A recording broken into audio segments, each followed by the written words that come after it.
Good Monday morning, and thanks for joining us on this snowy Monday morning. We have another episode, a jam-packed one full of history, full of storytelling. We're so glad you could join us for this episode because today we are commemorating the 50th anniversary of the sinking of the Edmund Fitzgerald. That's right, Tia, and we have a historian joining us this morning to talk about the history of the Fitzgerald. Fred Stonehouse is joining us. Fred, thank you so much for joining us this again. So you know a lot about the Fitzgerald. How has your research led you to your findings of what's going on and what happened, 50 years ago? Well, I can tell you that 50 years ago, I started the project. When the ship sank, I started the research on it because thinking that there would be obviously history to be made here, but I never thought it would be 50 years worth of history. It's amazing. But what you're seeing, I think, with the Fitzgerald is a transformation of something that we knew and we appreciated and we used as a functioning vehicle into the legend of the Great Lakes.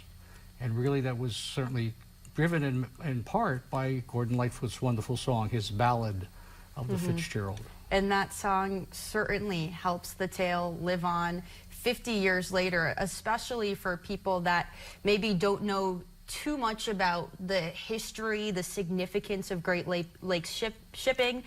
They know the tale of the Edmund Fitzgerald through that song. And I want to talk more about the significance of art and culture on the lasting legacy, but I want to talk about Great Lakes shipping first. How significant was the Edmund Fitzgerald to the shipping industry regionally?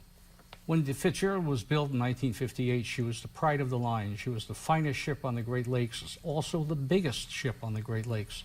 And probably for a period of about 7 or 8 years, she set speed and cargo records all over. She was, again, the pride of the line.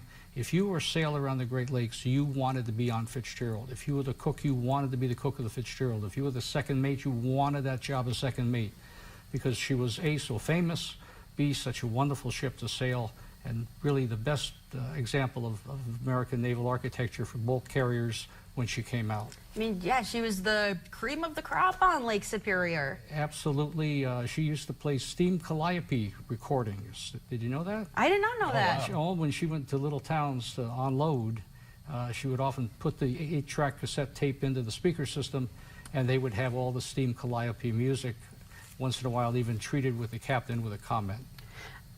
Fred, could you tell us more about its final voyage, where it departed, where it was going, who it was carrying?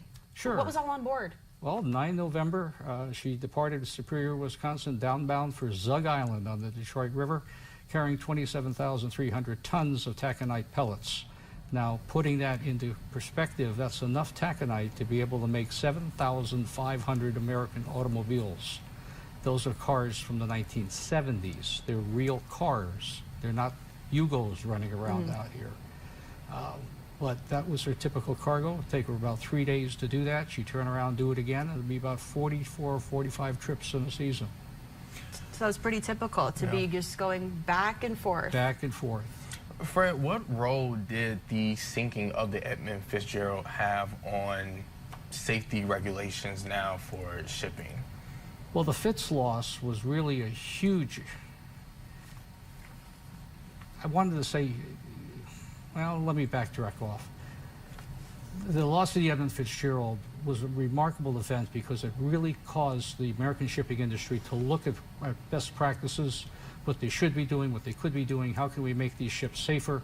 So you increased greatly the electronic package on the ship and the navigational package. You did wonderful monitoring applications for the stresses in the hull that may or may not be there. You looked again with the Coast Guard on safety regulations for lifeboats, for inspections, for everything from the structural integrity of the vessel. A total relook of the fleet. Now that has been so effective that here we are 50 years later and we have not had a single incident, a single major incident on the Great Lakes. Yeah, and we'll discuss more about the legacy and the impact in our next segment, but I want to go back to that fateful night, that storm that caused this 50 years ago. What were the conditions like on Lake Superior, and why was the Edmund Fitzgerald, as grand as it was, unable to make it through? Well, that's a good question that we're still trying to answer today. What exactly happened? What exactly was the cause of loss of Fitzgerald? But what we do know is this: she departed again Superior, Wisconsin, fell in with the Arthur M. Anderson, the second ore carrier, both of them out into Lake Superior. When they were given instructions from the Weather Bureau that there was a gale warning coming on the lakes, they decided to follow the northern part of the Great Lakes, the northern part of Lake Superior, for protection from the heavy north winds expected. And as the evening went on, those gale warnings were upgraded to storm warnings. Pretty soon you've got 50, 60, 70 mile an hour winds on the open lake. That's pretty tough conditions for anybody. They continue on for Sault Ste. Marie because they have very little option. They can't go back, they have to go forward. But as the evening goes on and as the next morning goes on into 10 December, you begin to see the vessel have problems. She'll lose both of her radars in the heavy winds. She will have some kind of damage on top side that's flooding one of the ballast tanks. She's gradually having trouble with systems on the ship.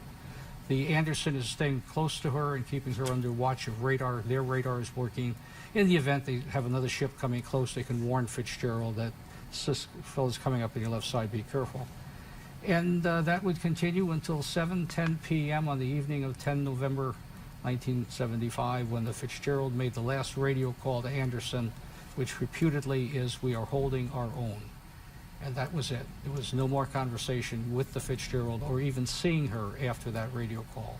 And from that radio call, the rest is history. It's been 50 years since the sinking of the Edmund Fitzgerald. You've done a lot of work to research the sinking, to keep this story alive.